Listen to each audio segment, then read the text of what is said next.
everyone, and welcome to Saar and the podcast where women cycling takes the lead. I'm Saar. And I'm Kristof, and today we're diving into the latest race results and hot topics in women's cycling. Let's get started. So, hello everyone, and welcome to episode 56 of She Rides. It's the final episode of 2025. It's been quite a busy year with episodes almost every week. Guests being a part of it quite often as well. So instead of ending this year on a high, we're just ending it calmly, and we're softly transitioning into 2026. As we all know, there has been cyclocross and there has been Lucinda Brand dominating the cyclocross. So we will do our best to talk about Lucinda's 12th win by now in a row. We have some other small extra news, and just like to already start looking ahead a bit to 2026. We will shortly take a look at the teams, what to expect, who's new, how did it change their emissions and stuff like that. We will also get to know some weird team names, but we're definitely here for it. I suggest we start where we left off. We predicted Antwerpen. I have no idea anymore, or Kokzijde. One of the two. I have no idea how well or bad we did. No, I think was Kokzijde. was Kokzijde. Yeah. Did I predict Bran? I can't recall, but I'm pretty sure we probably completely failed. Because Would have been a otherwise, smart choice to pick Brandt. I don't know if I was like, that's too boring, or I'll just go with Brandt again. Anyways, doesn't matter. If you predicted Brandt, you were right. Because all the cyclocrosses we have had since then, I will tell you who won. Antwerpen, Brandt. Kokzijde, Brandt. Hofstade, Brandt. Dendermonde, Brandt. Lunaat, Brandt. So, as you can hear... Gaver Brandt, but don't forget Super Prestige in Heusden-Zolder. That one was for fucking yeah, I knew I forgot one where she didn't start. Was just not nice enough to put it in a list full of bronze, but a very, very cool win, of course. There was actually some extra fire to it, but we will come back to that later. I don't know. Did you watch, actually? Do you know what I'm talking about, or... Of course I did. No. Like, dude. I know, I watched the Hofstade race, that's for sure, yeah. Wow, 1 out of 7? Good job. Yeah, some people work between Christmas and New Year's Eve, Saar. So, Antwerpen, I will try to remember what happened there. I have to admit, I did watch them all, but yeah, sometimes it gets very blurry when you have 3 kind of sand races, and in all 3 of them, Lucinda Brand just does a very long solo. So I can tell you, of course, Lucinda Brand won. Ceylin Alvarado, after some illness again, she was back with a second spot on 2 seconds, which is not too far, actually. And then we had Annick van Alphen, very steady as always, not as always as this season, actually. She's very steady. And then we have Puk Pietersen, who's also showing quite a good shape. Same for Zimanova. You will hear her coming back into the top 10s quite a lot lately. Then we had Shirin van Amrooy, who's also doing well. Very nice to see her back in cyclocross. Sara Casasola, she's very much, we know she struggles with her lungs and the cold, so she hasn't been very active because the cold is very hard to deal with for her. We have Inge van der Heijden, who after high pre-Euros and around Euros is now just settling a bit further into the results. And then Manon Bakker and Leonie Bentveld to round up the top 10. So that was it for Antwerp. I think there was, I literally can't say anything about it because I forgot, but I think early on Lucinda attacked, and as always, when Lucinda goes, you probably won't catch her back again. It became almost fine. So, we go over to Kokzijde. Again, Brandt won, but now with quite, a bigger, some more time between the first and second. We now had Shirin van Amrooy on 2 with on 36 seconds. Then already Alvarado on 103. Van Alphen, as said, very steady. 107. Puk Pietersen, Inge van der Heijden, Denise Betsema. That was quite a good race for Denise Betsema because it's not always easy for her to get into the top 10, but that was a nice one. Then Leonie Bentveld, who's still holding on to the U23 World Cup jersey as well. Not that this was a World Cup, but just so you know. So you random facts thrown in by Saar. It's the end of the You year, know, people. I was like, shit, why am I even talking about this? This is not a World Cup. Great. Then we had Hofstade. It was 3 days. Was it 3 days in a row or even 4? 20th, 21st, 22nd, 23rd. 4 days in a row, yeah. Yeah, okay. Yes. So then Hofstade, I was there.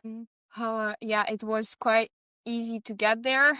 It was expensive. Like it's in general, it's becoming too expensive. But it was like 22 is it? euros. 22, but it was with the turbo cross as well. So 22 euros for one ticket. And then if you want to park rather close, because we had to, like, my dad needed to be at a meeting. So we needed to be able to, like, watch one turbo cross and then leave immediately. So then you can't really take out your folding bike and bike back. So if you wanted to park rather close, you had to pay 10 euros. So if you go with 2 and you want to park close, it was like 45 euros. Gee. Which and if you go to a World Cup, it's also if you buy it beforehand, it's 20. On the day itself, 25. So I get that everything is becoming more expensive, but it's not really like the people's sport anymore, I feel, because if you're going like we were going with 5 for my sister's birthday to Gavre, and you're just easily 100 euros are just gone. Which is understandable, but also like, I do remember years where I went to the Koppenberg for 12.5 euros. So that's quite a big change. So if you like want to do all cyclocrosses, it's you won't have much money left after the Christmas period. No, for Christmas. Yeah, I mean, but we got there in the end. So we first had, of course, normal races where they both were, sorry to say, boring as fuck. First, Lucinda goes. I was like standing with some people and I was like, okay, Lucinda can win. I don't care, but just please don't go in the second lap. And in the second lap, she was. So it's like this very double thing because I'm like, ooh, I love Lucinda. She's so cool. And then on the other side, I'm like, oh, not again. I get the feeling. In the pack for a little bit. It's like the difference is you could also sometimes have the same thing with Lorena Wiebes. But the thing was, at least in some parts, she's beatable. But Lucinda is everything. It's every race, she's just too good.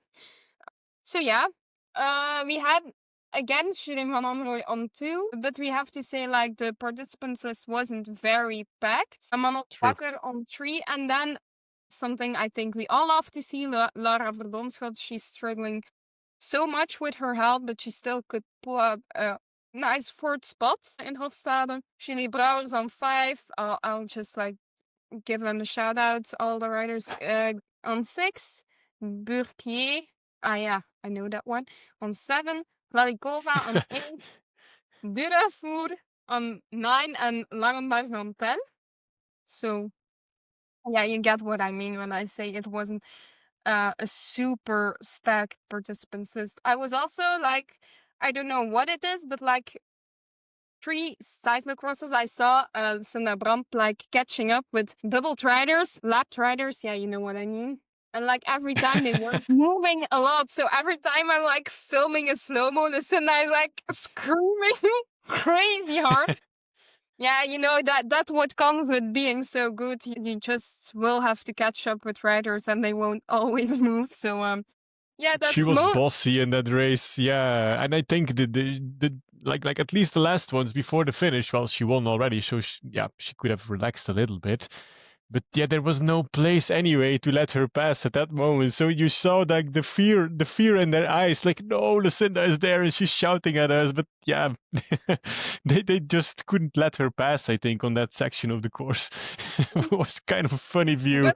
But we can be happy because lately it is, let's be honest, the most entertaining thing that happens in the Yeah, races. But true. onto a more entertaining race, Heuze-Zolder, with a win for Fukene, which was nice. Vos was there as well. She became second, Van Alphen on 3 and Inge van der Heijden on 4.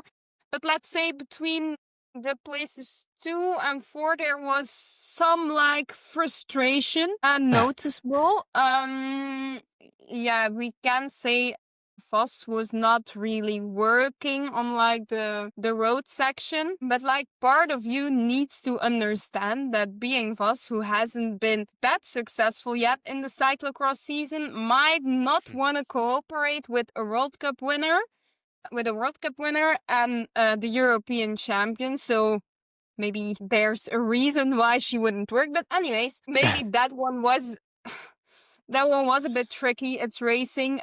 But so Fukuna attacked and Vos was, so it was on the road and Vos was like sitting in front and she was like, yeah, moving quite a lot. And she was like acting, come on, you need to follow her.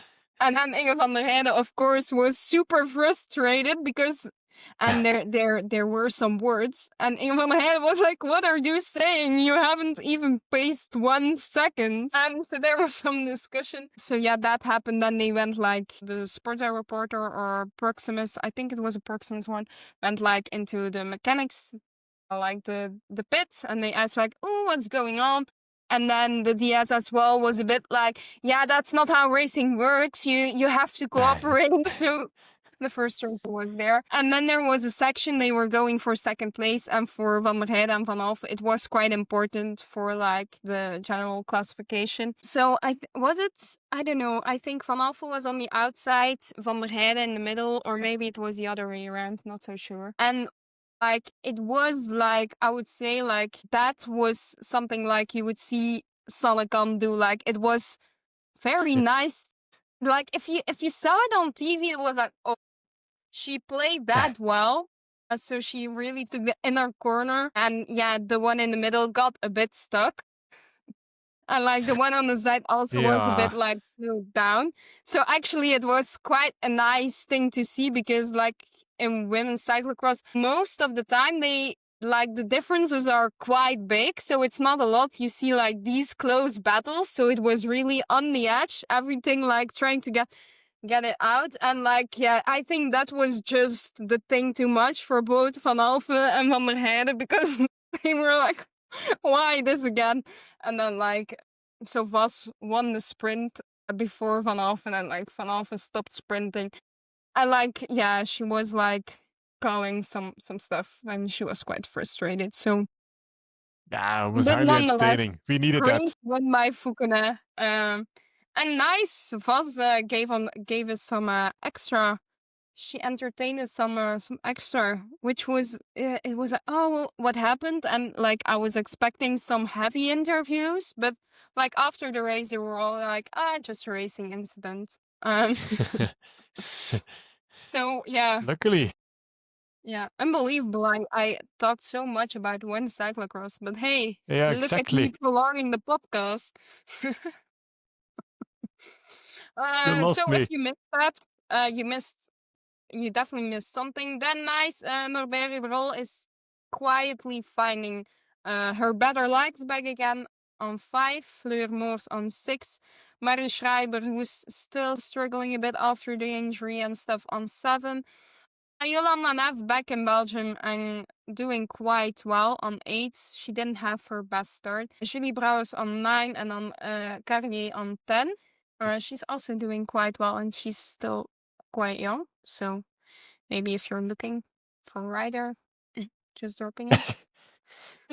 Another Italian is back for like some fun racing, Letizia Borghesi. She brought the AG support to Gavre as well. I think both Vindalbara and Saint Sales were there to cheer for her, which is Nice. already quite nice support. As well as Marte Trey was also racing already in his Zolder, and she did as well in Dunau together with Jara Kastelein. So that's everything about his Zolder. Then we can say something about Gavre, where Lucinda Brand won before Foukenet, Puck Pieterse, and Blanca Vos. So Blanca Vos is also quietly like evolving a bit, and she's also able to like get into the top 5 in World Cups, because it's quite a difference when some riders are missing. Van Alphen steady again on 5. Celia Jury on 6. Nice result. Shirin van Andro Mhm. 7. Alvarado 8. Van der Heijden 9.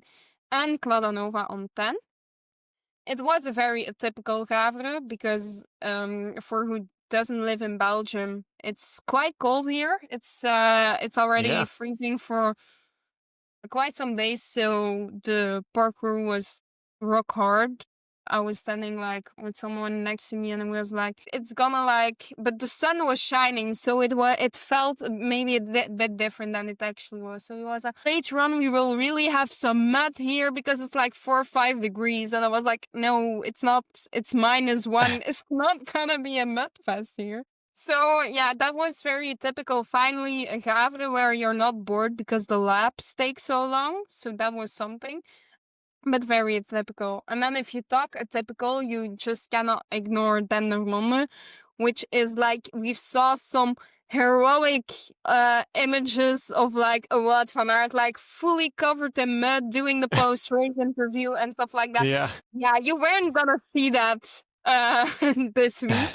And the parkour was just rock hard, crazy. It was super fast, and Lucinda Brand was like, oh yeah, it will be so tactical. Like it will be very hard for me to get the victory. And then again, Bentveld crashed in like the downhill part in Dendermonde, and yeah, Yeah. everything was decided already almost.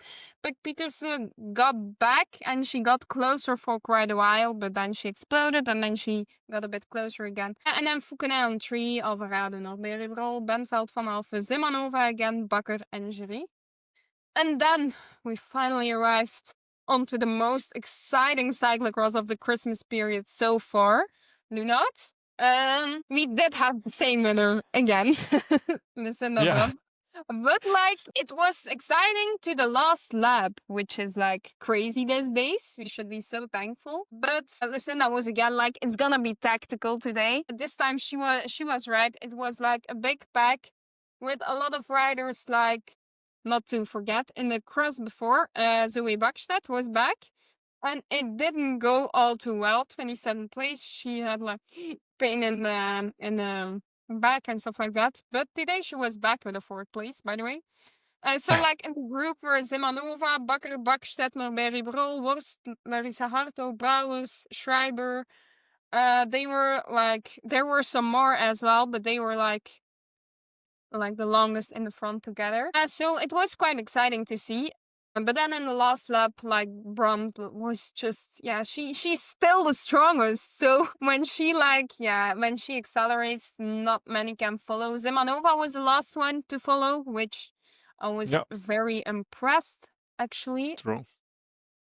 But yeah, she had to give in only 5 seconds, but it was nice how long it lasted. Bakker on 3, Bakstedt on 4, as mentioned. Norberry Brol on 5, on not really a Ribeirol cross, you would say. No, true. Was also struggling a lot, always like around 20th, now on 5, also like super nice for her. Larissa Hartog on 7, Julie Brouwers on 8, Schrijver on 9, and Garibaldi on 10. And then Yara Kastelein from row, I don't know, became 11th. So yeah, that was cyclocross. 2 exciting races out of 7, I think. Could be better, Cool. but could also be worse, technically. So You filled 20 minutes updating us on the cyclocross stuff, Saar. Good job. Well good. done. All right. Well done. What do we Hats still off. have? We still have DM. Do we have another one? I don't think so. DM is tomorrow for us, and then that's it for 2025. Baal, baal, baal, baal. Baal, baal, That's baal. already 2026. 1st of No. January is Bouwen. Yeah. But you're talking. Oh, yeah, exactly. That's it. Sorry.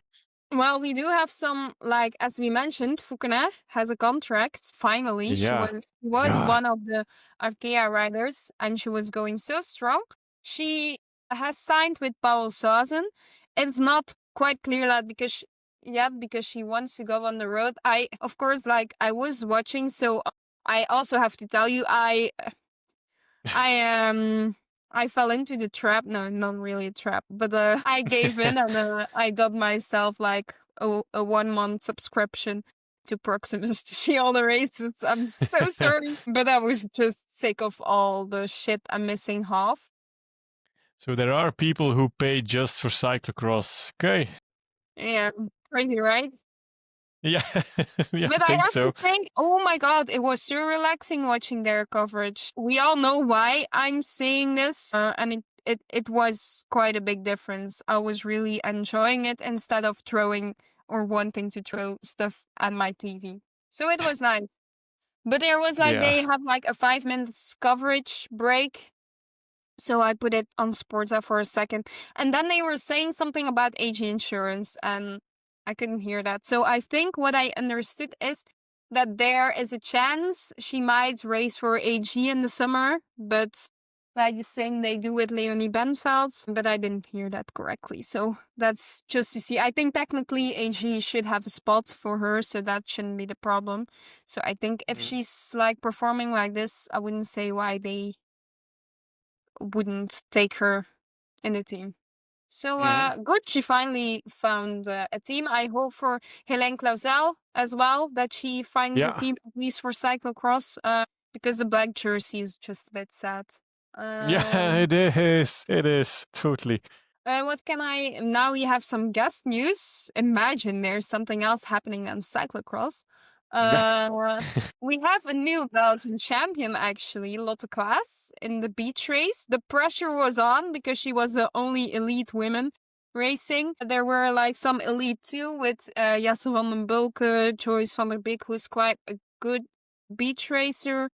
Then as well in the U23 you had like Jadelinas, but let's just say there were not too many women starting. It was like all together, like the men, the women, the masters, Yeah, everything yeah, is yeah. great. The So youth categories as well. This is just yeah, Lotte one Klaas big bunch. completely missed her start. So that was for her, I think, quite exciting in a bad way.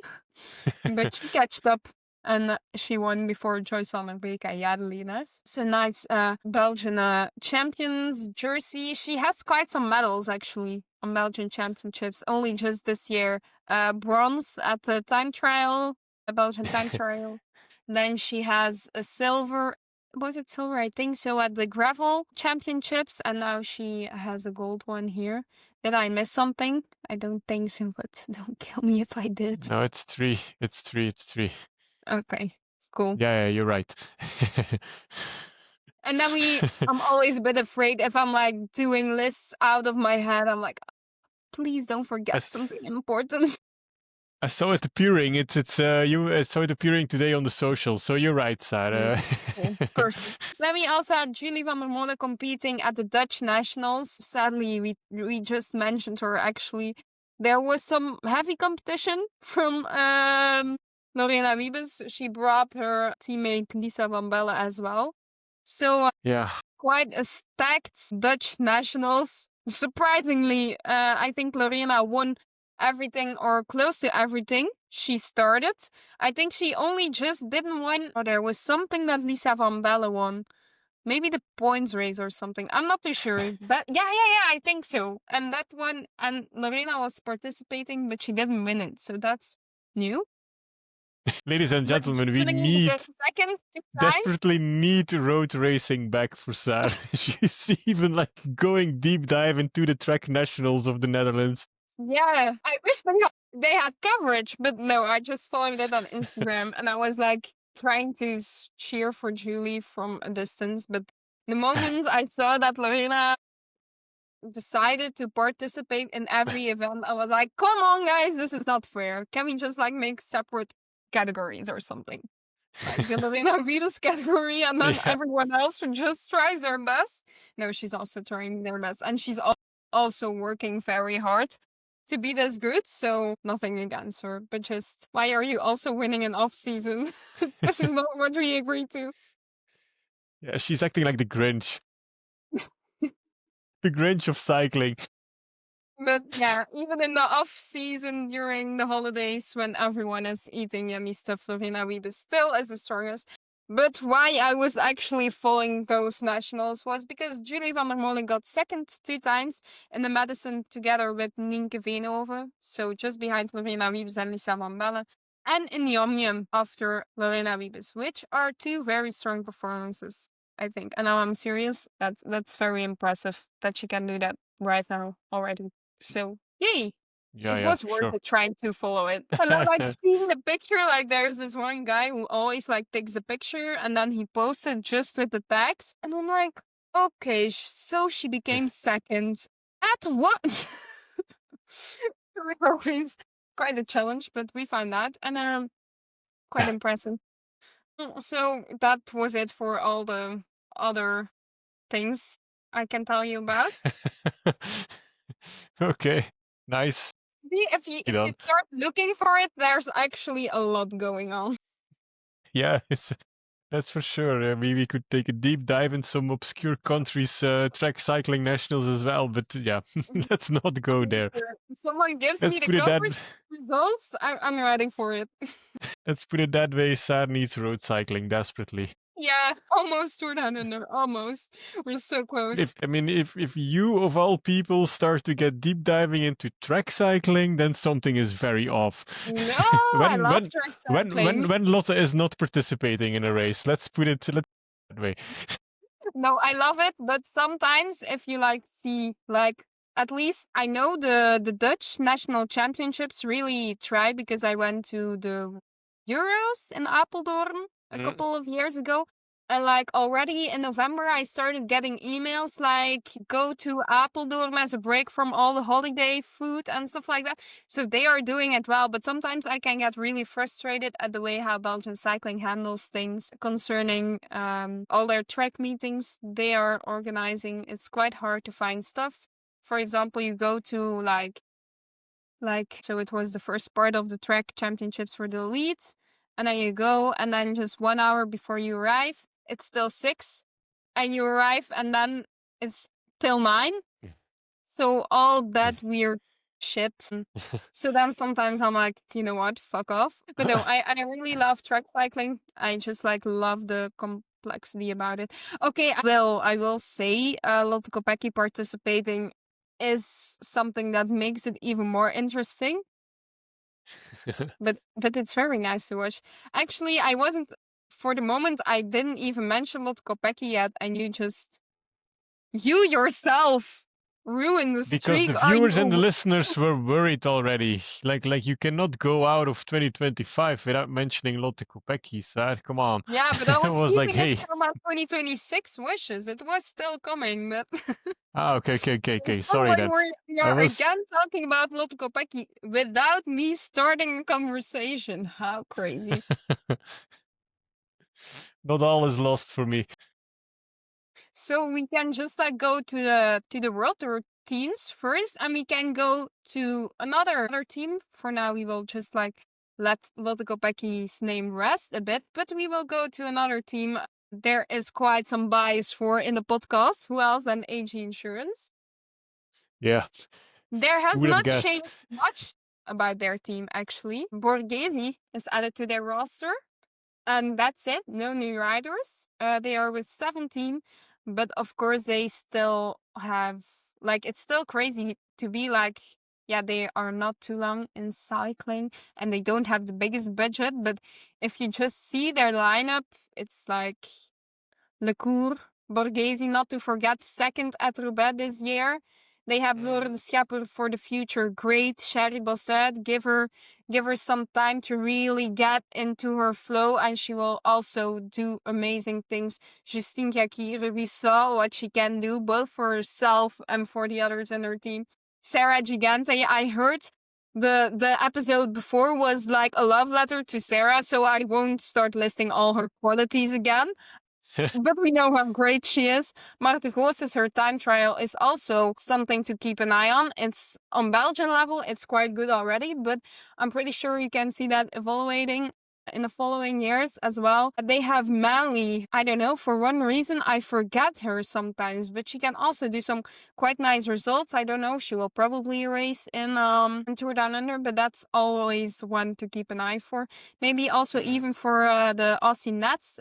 We were just like, as we said, we need, or I at least very much need road cycling. So I was looking into the profile for the Aussie Nets and maybe it's something for Manly. Ilse Pluimers, we saw her in the road racing. It's going quite well. And just to say, if you can in off season sort of follow Sanne Kant in like a cyclocross, because there was something they organized, then you are in quite a good shape. So Julie van der Velde, of course, Oscar Ziegert, still a good climber, and Gladys Verhulst also will do some nice things, I think, in the classics.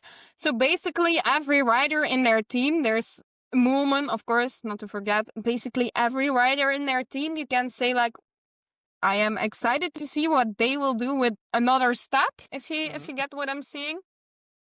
Yeah, So yeah, yeah, yeah, for sure. I think AJ Insurance was very good last year, but like also they are like they just like yeah, it is all team spirit. They have this very nice atmosphere like hanging around them, and with now staying close to the team they had last year, I think it will only get better because it's like one close group who really has like the time to like get to know each other and work together. So yeah, I'm pretty curious how it will go for AG. We will Mhm. see them, I think, competing in lots of different races. In the Flemish Classics, they can do lots of things with Kim de Koer. They have Gigante, Jakir and Moolman for the climbing stages. And yeah, so much more. So exciting, right?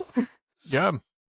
I Yeah, yeah, don't yeah, think we can definitely. say Yeah, yeah. much about this actually, because I just see a lot of the riders becoming even better as last year. So then it's just a question like what are they going to reach? Because I think the sky is almost the limit for AG next year. Yeah, you can look at it two ways. Of course, the most important thing for age insurance is stability. They have the good core, they have good Mhm. riders, they all stay, they know each other, and with Borghese added to the squad, that's a quality injection on top of that as well. But last year it was kind of a Robin Hood team, Saar. It was like, oh yeah, cool. This is the exciting team that's gonna challenge Mhm. SD Works, FDG Suez, for example. And then they're like fresh, new. Nobody expected them. I mean, that's a little bit not the right way to say so. But they were always Not like in an understandable, yeah. underdog position. It's always like, Mhm. ooh, this is exciting. But now they come with expectations in the 2026 season. So let's see how they will handle that new status Yeah. of a team. Mhm. It can be interesting. Yeah, it's going to be nice to see because now Mhm. everybody is watching AG Insurance. Last year it was like, Yeah. oh yeah, cool, fresh team. It's a challenger now. Yeah, I get what you're saying, but in my opinion, they have some strong leaders. And Yeah, yeah, like yeah. you just mentioned, their team as a whole is like there's no rider. You're like, oof, what are you doing here? They are all No. super strong. So I feel like, yeah, I feel like they will be able to handle that. And I think it will be really one of the big teams. So it will be Hmm. super exciting to see. I guess I'm super Yeah, yeah, for excited sure. what's their roster gonna be like and who's gonna write what. Yeah, next team Hmm. we'll just like follow like the list here. We have Canyon SRAM. Yeah, Um, pretty boring off season. Not a lot happened. Again, uh, just like AG Insurance. yeah, they lost Bauernfight. That's a loss, Um, mm-hmm, for I sure. think. Future wise, that's Yeah. indeed like quite a big difference. Yeah, it's for the rest not a lot changed. Like if you talk about underdog, there's like I feel like there's not really a line into it. They have some strong riders, but I always Mhm. feel like it's kind of a question mark how those strong riders like will perform. I think Niedermayer and Niviadoma are, of course, they are always doing well. but they don't really, unless it depends on how Daggett is doing. We know like she can't ride a lot of races due to her injury. So if Daggett is there, it could be another story. But otherwise, like there's a lot of the time, I think there won't be really for like classic wise someone to fall back on. So yeah, it's a bit of a question mark how I think everyone performs. Consoni is for sure a security for top 3, top 5 finishes in the bigger sprints. Yeah. Yeah, yeah. I always feel with Canyon SRAM that's there's potential in the team, but it's like last year I was like, come on, step up, take that little step you need to you know what I mean? It was always Yeah. like I stay hungry with Canyon SRAM. It's like, come on, give me something. Like you have Yeah. it, and always you think like it's coming, and I was like, nah, not yet. Like Mm-hmm. Neve Bradbury, she's good enough. So I'm very curious what she's gonna do in Tour Down Yeah. Under. She's very strong. Also in the classics, Mm-hmm. so don't underestimate her. I think. Not for the Flemish work, I think, but the Ardennes, for Yeah, example. totally. Yeah, Consoni, of course, she's yeah, okay. She's competing against usually against Lorena Wiebes, so that's unfair So to compare fair. her to that. Yeah, so that sucks for Consoni. Mm. Same with Tiffany Cromwell, always like, come on, yeah. Even with Kassiani Viadoma last season, I had like, come on, like, just not, just yeah, close, but no cigar. Let's put it that way. Same with Skalniak, Soika, she's fast, but it's like Mm-hmm. make that little step up. Yeah. Let's hope Uttrup Ludwig that she can recover from quite a miserable season. I Mm-hmm. 5 for her with injuries. I think, if I'm not mistaken, never found a good form back. So yeah, is she at the end of her career now, and then taking on more of a mentor role within the team, or will she come back like the Scylla we knew from Mm-hmm. the past? Let's see in 2026. Well, both roles are perfectly fine. Let's put it that way. But I'm curious to see Yeah. how it will go for Canyon SRAM. Also very curious with what Zoe Backstad's program will be. She will do the cyclocrosses, and I think she will take a short break, but will be exciting to see when she comes in for the classics again. Hmm. Because of course we know Zoe is just a great addition to the team. For like, I would love to see her in like Roubaix. She could play a roller, I think maybe a Wevelgem. Oh, it's not called anymore. Maybe in Flammen. She could also do something. Sorry. Um. So yeah, but for one reason, Canyon SRAM just like always has like somewhat of a question mark for me. Like, yeah, they could do very well, but they could also like stay like under the radar of like most people, I feel like. So they do have the potential to like achieve some great things, but it could Hmm. I feel like it could also easily be the other way around. Yeah, One yeah, thing that's I completely what I mean, Sarah, with yeah, Canyon SRAM team. Yeah, it's like there's a lot of firework potential, but yeah. you need the detonator. Like it Yeah, yeah, needs yeah, to yeah, go yeah. off. It's like Something I do hope if Chloe Dygert is as good, I don't know if she's doing Down Under, but if she is, and she's that good as last year, please don't let her be a domestique. Let her go do something for her own, because she was riding at in the front of the peloton, and just on the flat and in the descent she was like, the riders were struggling to follow her. So mhm, maybe if a rider yeah, is that good, and we know it's sometimes crazy how she's still performing after that injury, but maybe if she has some extremely good days, maybe they should also look into how they could use these days to really get something out of it, because right there chances were ruined, I think. yeah, yeah, that's for sure. So that's something as well. Then we can go to a team with some changes. Yeah. They always have something exciting. Of course, with one guest, if I'm correct. Yeah, Kim Katzo. Hopefully, a lucky season. I think the wrapping in bubble plastic worked for now, so perfect. to start in 2026 again. So we have Solbjörg Minke Andersen, Nina Berton, Kim Ketso, Henrietta Christie, Alke de Buizer, also new to the team, just 18 years old. Kristen Faulkner, Stina Karevi, Cedrine Kerbaul, Merrick Raven, Alexis Magner. Yeah. Sure. That's for me So, the biggest excitement for 2026 yeah. of VF Education. Like, how will Magdalena Valieres Mm-hmm. cope with the world with the rainbow jersey? Let's yeah. Mm-hmm.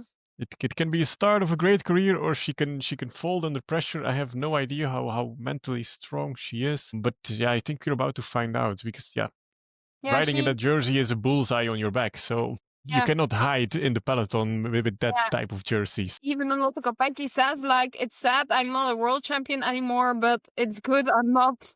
I'm just in a plain jersey again. Like, yeah, it's like, yeah, as you say in Hmm. Flanders, like a poisonous gift almost. That's how sometimes it can be that way. Hmm. But what I Yeah, was it could going, be a launch of a good career for yeah, Magdalena Valieres. That it but she gives her the definitely boost, the said mental she boost she wanted needs.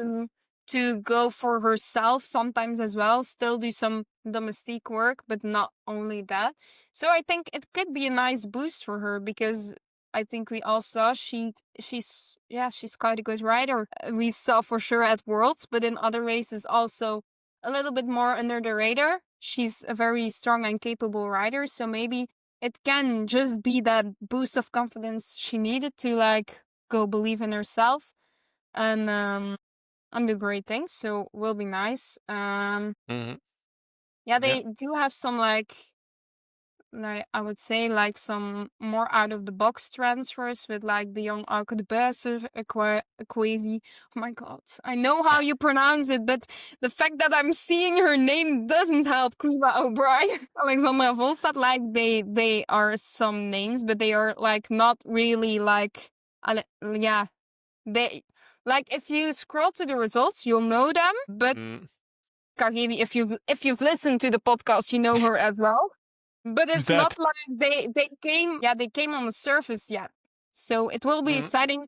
What like yeah, new surroundings, a new team, a quite professional team as well. I think will do to them a new environment. So I'm also Mm. quite exciting Alexis Magner as well. Forgot about her.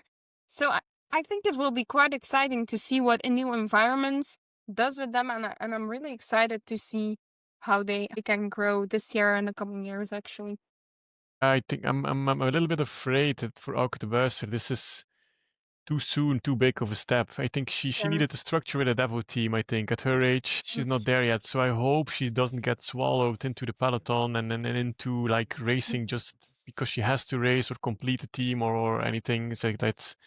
I hope she yeah, has the time to grow because yeah. In general, she all could the she could have used a Devo structure. riders we see here, it's like hopefully like the teams know what they're doing and they're not like Hmm. dropping them into all the big races Yeah, immediately. I have less worries about Stina Kajevi because that's the step she needed. She's talented. She has 2 years, 2 seasons of experience already on a Conti level, so I'm not too worried about that. And then I just hope for Solbjörg Minke Andersen and for our guest Kimi Ketzo that Mm-hmm. after two very annoying, frustrating 2025 seasons that they both can come back to the level they're capable of. Let's put it that way. Mm-hmm. It's Onto and FDG. a lot of oldies retiring. Let's put it that. Yeah, let's not forget Nina Yeah. Kessler, Lotta Hentola, Yeah. Yeah. all Yeah. riding off in the sunshine. Yeah. Some of the older names that you know from the past when women's Yeah. cycling was not that big as today. Mm-hmm. Little by little, Mm-hmm. they're riding off. So now onto FDG. I think the quote we can put next to that is already in August. Yeah, end of August. So not even all transfers were announced there yet. But Sarah Gigante said, "Ooh, if they are signing all those riders, I'm becoming a bit scared because you can not new to the team like Bertizzolo, Koch, Lauren Dixon, who we saw in a couple of races, like the one that was the most in the eye was Tour of Norway, where she was very strong. Eva van Acht as well. So yeah, and then to just complete it, oh, I was like, who the fuck is Juliette Berthet? But that's of course La Boost. Yeah.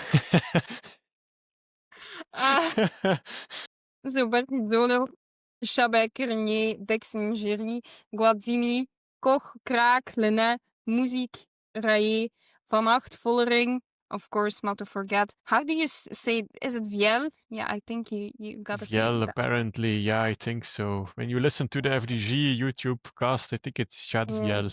Yeah, I think so. I mean, don't shoot me if I'm wrong, listeners. So yeah, it's again like the thing you could say about AG Insurance. There is not really someone who feels off. I think it's the same here again. Every single one is just incredibly strong, and they everywhere they go, they can just like put a star team on the start list. Really. Hmm. Right? It gives me cross vibes between AJ Insurance with the talent wise. Like every Mhm. roster spot is like, ooh, Yeah. yeah, okay, nice. But also Canyon SRAM vibes as well. Like, come on, detonate this stuff, explode. Like yeah, I was left hungry in 2025 for FDG Suez. I mean, of course they had a great season, but still with that roster, I was Yeah. like, come on, there's like, Yeah. there's But the more thing to is, this. with all the riders spread a bit more evenly, the level in women's cycling also became they all became a little closer, and were evolving because she was surrounded by Reusser and Kopecky could ride away easily because their team dominated so much. That's not happening anymore. So it's really like against each other, where Vollering, Reusser and Kopecky were in a final together.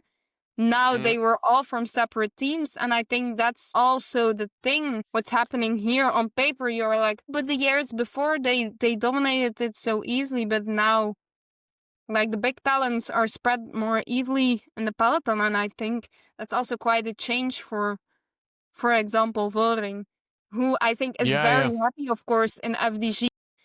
yeah, I I think think so. happier than she was before, that's for sure. But it does make a difference if you're in such a star team that maybe wasn't too healthy for everyone involved. But it Mhm. does change a lot, I think, in the way of racing and how easily you get away, maybe. But Yeah, yeah, but on paper, they should with like a Shabe Labous. They for sure like in the Ardennes, they really have a block that I hope to see they are using next year, because there are some possibilities. Of course, this year you already had the Amstel, who was with the earlier break. Was there an FDG rider actually? I can't recall. uh, I don't know. shoot me. Nah, I don't recall anymore. I No, not forget. sure. I'm thinking about Lenné of Muziek, maybe, but I'm not sure. Doing. But on the other hand, while Sarah's just doing her research, it's not only Demi that was like come on, spark it, because yeah, okay, I think Demi did what she could, and then she was very honest, like with Pauline Ferrand-Prévot losing that extra kilos and then gaining that watts per kilo. That Demi was very open about it. It's like, no, this is not my optimal weight, so I cannot do this. So okay, I think she's pushing the limits. But I was like in the Giro women, I was with Evita Muziek, Lenné and Labous. Yeah, they came up. That was their moment to shine, and yeah, I was left a little bit disappointed. Yeah. So that was just the feeling I had. That I know Pieterse Wiebes van Dijk, but I'm trying to find it. But it could be, it could have been Lynette or Muziek. hmm yeah. Boes, La Boes was there because she was I think she was fourth. La Boes was fourth. hmm So Distant memories already. I was like crazy. I was like looking into the races that were covered on HBO, and I saw like Mallorca, and I was like, oh my god, these races exist. Yeah, yeah, yeah. So, and then I don't know, in LBL, of course, Vollering was in the front, but they did that weird thing there where they just let Kim LeCour come back. Super strong of Kim LeCour, but still eyebrow raising, I would say, what they did there. And yeah, actually, yeah, Vollering just didn't win as much races as we expected, I think, but she was kind of everywhere because the Flash Wallon, Pieterse won, but still voting was there as well. So, but yeah, maybe if you like see the names, you would expect a win or two more. Yeah, yeah. Yeah, yeah. Definitely. Yeah, yeah, for sure. Yes, yes. But maybe another year in the team, like getting to know each other a bit better, how you function in races will change that for them. But I feel like while they are getting stronger, still a lot of other teams are also getting stronger. So Mm. always so exciting. Oh, I'm so looking forward. We have Phoenix. It's always kind of a mix between like some cyclocross riders and like they're the real road riders. We have new to the team one of our favorite Lottes, Lotte class. Yeah. I think my favorite. Sorry, that one went just too far. Sassuola. So yeah, that's a mix. Cyclocross road. Mille Cousins, Milène de Zoete, also new to the team. Yara Kastelein. We all know who that is. Charlotte Kool, Ulrike Kuipers, Flora She's still with Perkins. Phoenix. That's a miracle. Buck Peters, of course, really excited where that goes next season. Carina Schrampf, Christina Schweinberger, Marte Trey, Annick van Halve. She has a contract until the 28th of February, so end of cyclocross season. So we will see if that gets extended. Inge van der Heijden, Fien van Heijden, and Annemarie Worst as well till the 28th. Of course, it becomes Phoenix Premier Tech, and that's a change Oh in the yeah, name. true. But yeah, I do quite not maybe of the team as a whole, but I do quite expect a lot from Puk Pietersen. I almost forgot she won the Flash Wallon, but she did, and it was quite impressive. I'm also excited to see like the tandem Lotte Klaas, Puk Pietersen Hmm. in the Ardennes. But yeah, I'm quite triggered by Puk Pietersen. It would be cool if we saw her in more finals because she definitely has a potential. And if she can just like follow the growing curve she's following now into next season, we will have a serious contender, I think, added to our big Mm. lit contenders. Yeah, yeah, for sure. If Puck is a little bit less of that loose cannonball that she can be, then great things might happen. But I think she still needs to be a little bit of a loose Yeah. cannonball because that's Puck. Puck will never thrive if you put her just in like in a box. Like I'm Mm-hmm. pretty convinced about that. She's too crazy to be put in a box. But a little bit more structured, a little bit more like okay, I'm gonna focus on XYZ. And if she matures into that, then yeah, well, sit back, relax, and great things to be expected Mm-hmm. because the talent is there. There's no question about that. What about Charlotte Kool? Do we see her return to her beating Lorena Wiebes days? Ooh. I hope so. Yeah, Some yeah, but in just sure. sea-level sprints, I don't care. Just in the sea-level sprints, it's perfectly fine. But like, maybe a new Yeah. environment could change a lot. Like for the lead out, they have like Emily Cousins, Schweinberger, Flora Perkins as well. Fien van Einde. Although I really look forward to see what Fien van Einde can do. If she had a nice winter, she was like her sprinting was kind of surprising me. So yeah. Also, Mhm. don't forget she came quite close to Justine Jacquire at the Belgian Championships. Just Mhm. that after quite a hard race, because if you know Lotte Kopecky was approximately since 5 kilometers after the start already pacing the peloton, you just know it's a hard day at the office. Yeah. So I'm also it's maybe one that also stays a bit more under the radar, but like in races like Le Samen, Nokere Koersen, I'm excited to see where she can end up. Mhm. Oh, they also Yeah, have yeah. Milène de Zoete, who's also not slow, of course. And then they It's have their classics like Amarte Truije, who's still there. Yara it's a nice Kastelein for team, the and mixes, it's yeah. it's a question mark if Charlotte Kool will challenge Lorena Wiebes again for the sprints, but Would she be for so sure good. will. Yeah, we should we have to believe, even if it's naive or not. We have to believe because otherwise we're in for a boring 2026 in the sprint stages once Yeah. again. But she will more than make up for the loss of UCI points that Paulina Royakkers will take with her to Oh, UAE. yeah, I forgot they Um, lost her. yeah, That's quite a loss, I think. yeah, that's a loss for the big stage racing. That's a loss. I think For they sure, they because they there went. were not that many climbers that they Mm, could sign, so they have Lotte Klaas and love Lotte Klaas, but Lotte Klaas is not yet Paulina Royakkers. So yeah, No, no, that's a for lot. sure. But overall, they have like this good team, but also a team that does not really, I think, is like the biggest team. So they can like quietly like take over a bit of that role that AG maybe had last year. Like just Yeah. being there, getting some nice results in, but not really Mm. needing to show responsibility just yet. Yeah, they will be visible. They will be there. They will take their Mhm. wins. So yeah, I think they're gonna have a nice season. Yeah. Even with the loss of Paulina Royakkers, they're gonna be competitive on other fields, on other races, more classics, then more sprint stages with Charlotte Cole probably. And to top it all off, maybe more Phoenix Premier Tech. Yeah, oh Jesus, all those new names. There's still a question mark behind Julie de Wilde. So end of Yeah. contract. Do we have any news about Julie? No, not yet. Oh, Mm, that's.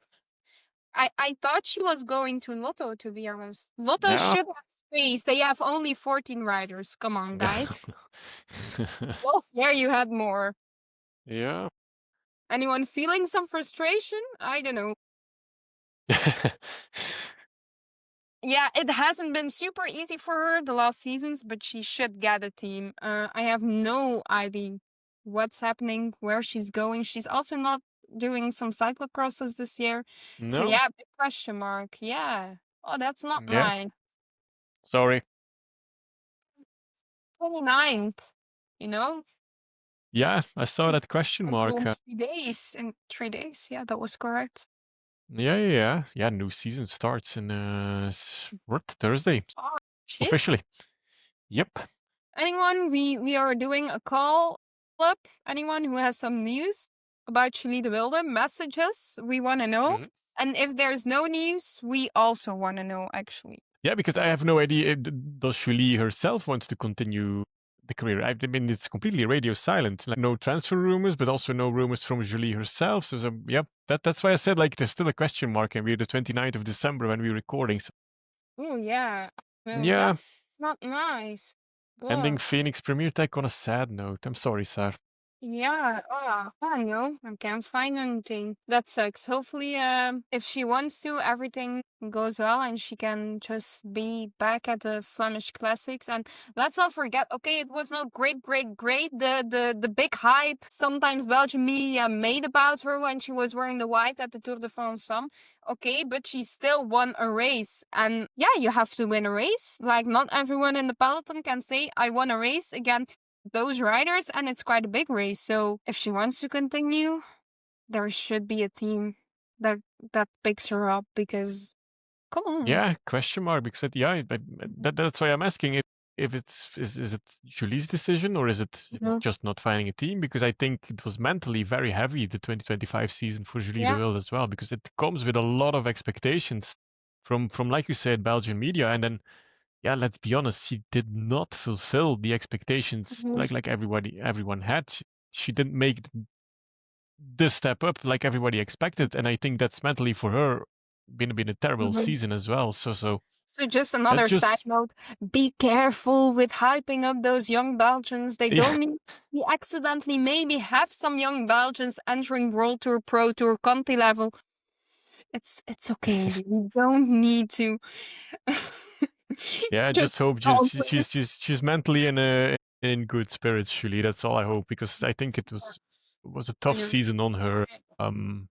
Yeah, sister. Injury and faded a bit, so hopefully we see some more of her because she definitely has the capabilities. Ruth Edwards, Marta Jakulska, Jan de Koops, also a very young rider entering pro ranks. The bigger difference is they have some more riders, so maybe they can not so there's a bit more space to not immediately drop her in the biggest races. Of course, Barbara Malcotti, Mieter Walmer is there as well. The two Pikuliks, Rijmakers, Ragutsa, Rio, Titia Rio, Schweinberger, Kaperin, of course. Our guest, Petra Sjasny, and who's new to the team, Lily Williams and Sylvia Zanardi. I feel like always the same thing with Human Powered Health. They are good for top 10, top 5 results. They don't really have like the rider that can like go for those big wins. Although Talita de Jong was looking good last year to make that step to compete for the bigger wins, but she, yeah, again with the injury, and then it went a bit downhill. Mhm. You know what your feelings are about Human?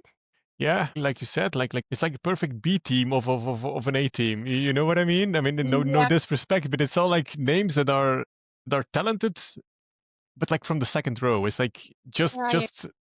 I mean, don't get me wrong, because I know Petra listens to every episode, so I'm not criticizing her talent, but you know what I yeah, mean. It's just like just that notch below yeah, the yeah, top you need. They're just not there or not there yet or whatever it is, how you call it, and then that's yeah. not to be meant disrespectful, but that's indeed the feeling I get Still, with human powered health. still a very strong World Tour team, but I have like the Yeah, feeling yeah.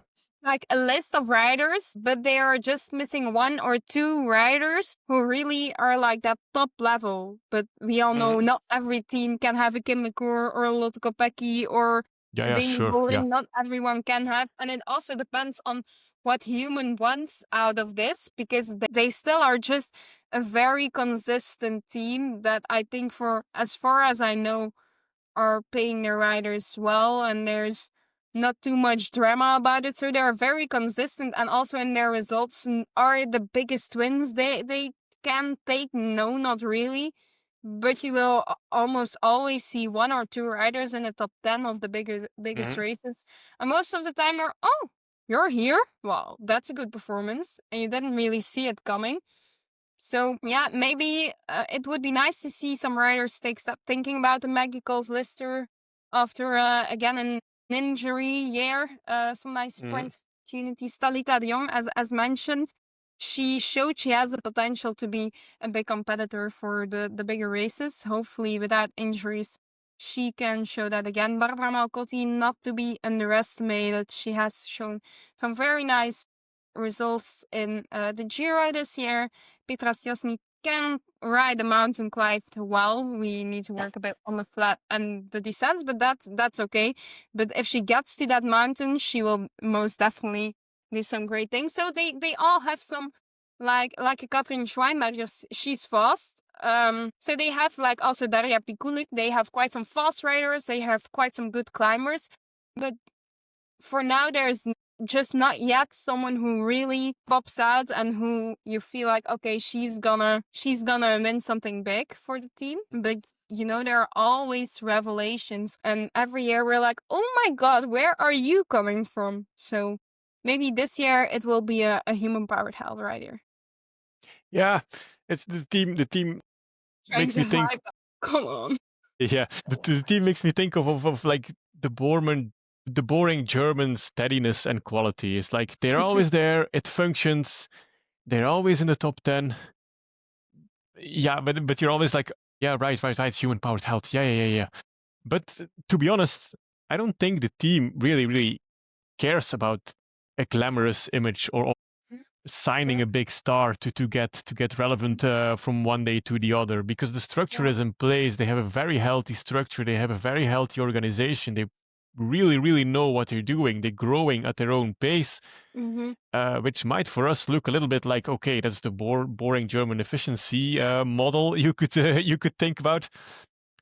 But it's a well-run women's World Tour team, Yeah. like many others should take an example from Yeah, in exactly. that regard. That was what I was trying to say. They are just like a very steady team, and in these days it's quite important to just be steady and still alive, sadly. Yeah, it's a good Volkswagen, but it's not a blitzy Ferrari. You know what I mean? It functions, it brings you everywhere, the team. But anyway, yeah, well, shout Has out to quite the team structure. potential. Yeah. Watch out, by the way, half an eye put it on Tichario, the transfer from Arkea. Yeah. Yeah. Keep an eye out for her. Well, over to Little Trek. Of course, we all know there has been one very, very exciting transfer, but we'll keep best for last, of course. Another one that is coming in is Luz Aardigist. We have still there Elisa Balsamo. New in the team, Ricarda Bauernfeit, Lucinda Brand. We all see she's still very strong, so no doubt we will see her back at Little Trek doing brandings there. Amanda Spratt, Shirin van Androoy, the new competitor, according to Audrey Cordon-Rago van Amrooy, will do some nice things as well. We also have Felicity Wilson-Heffernan and the coolest rider of Little Track, Margot van Pachtenbeke. How excited am Ah, I from a scale from 1 to 10? 100. So incredibly excited to see her at that team. Yeah, yeah, yeah. such a shame that a cool rider like Margot has to ride in that ugly Little Track jersey. But it's not ugly. It just could be better, but it's not ugly. And for sure, it looks good on Marvel, I'm sure. I didn't even see a picture, but it will look cool. I'm sure of it. They, of course, You not to forget, have lost Lizzie Deignan and Ellen van Dijk, which for sure in their classics team will be, yeah, they will leave quite a gap for sure of experience. I think Balsamo is experienced enough, but they have some younger, some newer riders like Van Amrooy. So yeah, we will see how they fill up that gap. But always like just a nice team. You always have some different riders. Like they always race quite open-minded, which I like about them. It's not like, oh, we have Balsamo. She could maybe 1% chance she beats Wiebes. Okay, now we all ride for Balsamo. They don't do that. So that's something I definitely support. So yeah, quite exciting. I think they maybe in the first races they will need to see. Like as I said, I feel like Lizzie Deignan and Ellen van Dijk always were somewhat of the glue of Little Trek, if that makes sense. Something that kept the Mhm. whole team like together. It could be that they are like looking for what's our new identity in some way. But again, with the Bouwen fight coming to the team, they have Luce Aardigist also coming in, who has proven last season she's definitely not slow if she gets the chance. Nee Fisher Black, oh my god, she's still there as well. Your breakthrough rider, how could I forget her? Sure. Marcus as well. Amanda Spratt still going strong. So it will be definitely a change without Van Dijk and Dijkman. But I'm not. I think they managed the problem, as I call it right now, to The fill the gap. base, yeah, the base is there, the team is Mm-hmm. there. Of course, two big ladies from women's cycling history that are retiring with Ellen van Dijk and Lizzie Deignan. So two that belong in the Mount Rushmore, I think, of women's cycling. So they will be missed, let alone for all the knowledge, all their in-race knowledge, all their experience. Yeah. But I think the structure is in place. I mean, Mm-hmm. Balsamo I think she's experienced enough. Yeah, yeah, yeah. You still have Anna Henderson who can do a lot. Also one. Coponi looks like a Then strong character. sometimes forget, and then I'm like, oh, there she is again. Yeah, yeah, yeah. And then it says something about the strength of this team that Mm-hmm. that someone like Emma Norsgaard is like almost an afterthought in the team. You're like, oh yeah, she's riding Yeah, there too. But let's not forget, okay, maybe she's still very young. She's still yeah, she's yeah. still very talented, and you just tend to forget about her when you see all the names in that team. So it says enough about the team, I think. I just hope they always do. Like they're attractive racing. Hmm. Like that's what we love to see. If you look at the names of the team, it's written in their DNA. It is like no rider that you can think of like, no, they're gonna form like a pretty boring train Mm. and then just do nothing and wait and wait and wait. But also It's I just think, not. for example, in the classics, that's what they need to do, because if you're gonna wait to like the late final of like a Tour of Flanders, or like, okay, Roubaix should be doable for them, but like in the Tour of Flanders, it will be hard to compete against, I don't know if she's doing it, but Ferrand Prévot, I think she's making a goal of it, like a Lotte Kopecky. It will be hard to really like try and beat them there. So if they just hold on to their attractive racing strategy, Hmm. Yeah, exciting team. yeah. That's for sure. At least more exciting than their jerseys. Just have to end it on that way. Sorry. Then we have Levalua Jaco. They have Caroline Anderson, Georgia Baker, Mackenzie Copeland, Nadia Gontova, Noah Jansen, Janne Korvaar, Amber Pate, Letitia, wow. Mhm. Paternoster, Ruby Roseman Gannon, Silke Smulders, Josie Talbot, Quinty Tan, Monica Trinka Colonel, Mathilde Vitilo, and Ella Wiley. Thoughts? Nah, not sure. Livalula Yes. Jaco is. Okay, I don't know. I don't know what to think. Yeah, I'm excited to exactly. That's see. why I was like, what are your thoughts? Because Yeah, that you I'm just throw me under the bus exactly. like thoughts. Like I don't know. Of course, I'm very curious to see Monica Trinca-Colonel in 2026. She's Smollet, I think, could also show some nice things. Letitia Patron. they always come over to me like the World Tour team that you need to ride for to take that other step up to a big World Tour team, you know? Climb their devil ranks, go to the Livalula Jaco team, and then step up. But yeah, they're a World Tour team, obviously. Mm-hmm. But still, it's like the kind of feeling that I have.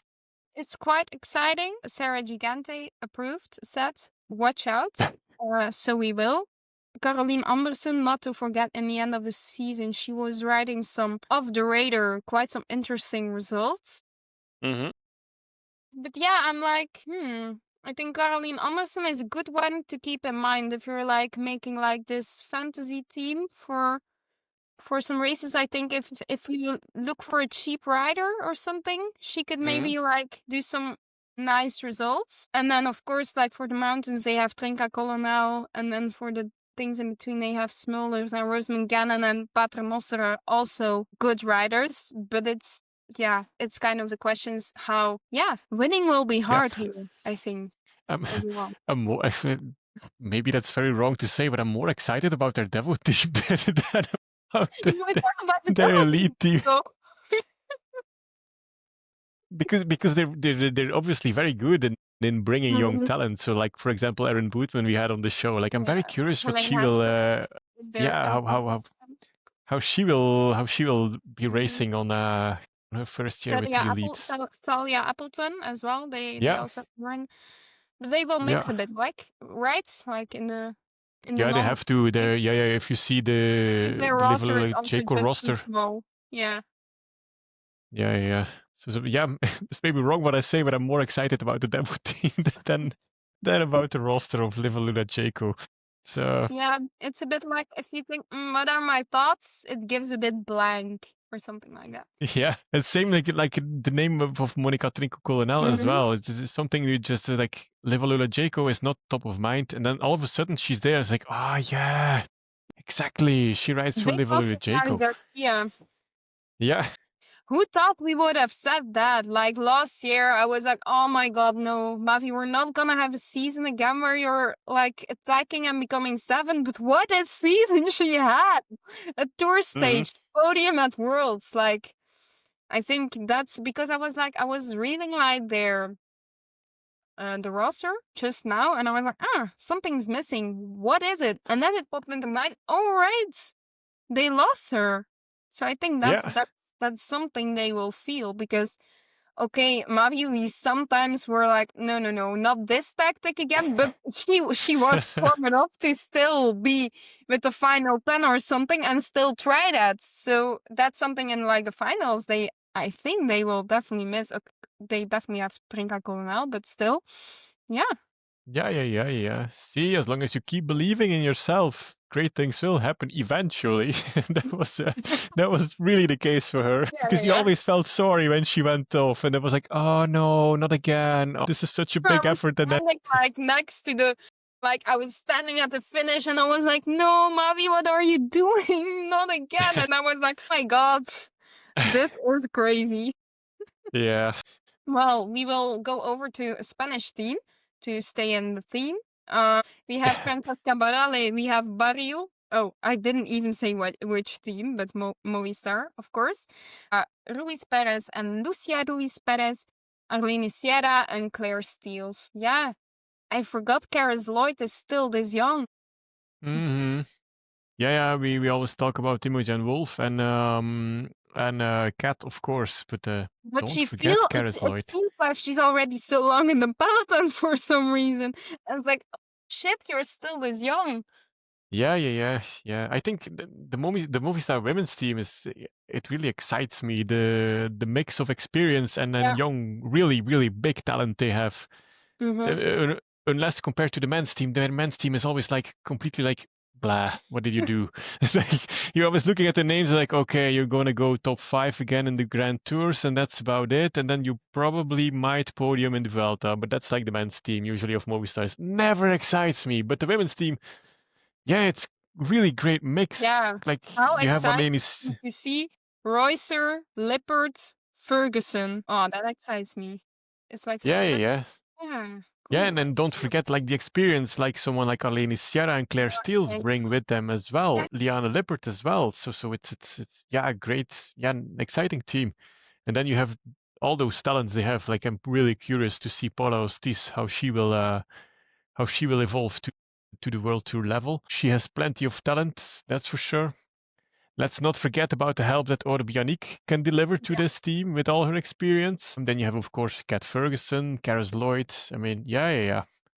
Love Mm-hmm. it. Like it. Like the mix. Yeah. Yeah. Exciting team. Next up is Team Picnic Postanau. Yeah. We'll just go over them first. Megan Arens, Rachele Barbieri, Eleonora Ciabocco, Robin Clay, Odrede Keersmaker, Lucy Fitches, or how you pronounce it, Pfeiffer Georgie, Mia Griffin, A. Heremans, Daniela Hitsinova, Juliana Lodogno.